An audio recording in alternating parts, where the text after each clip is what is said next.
aquí terminamos de hacer la reparación. Tenemos cero filtración.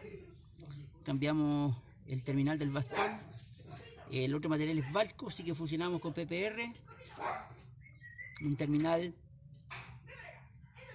americano y listo. Y como pueden observar el medidor. El medidor está quieto. Aquí estamos con los amigos. Hoy lo vamos a mostrar hasta ahí nomás, para no interferir en la vida privada. Así que estamos ok. Conforme, ¿cierto? Súper conforme. Súper conforme, qué bueno.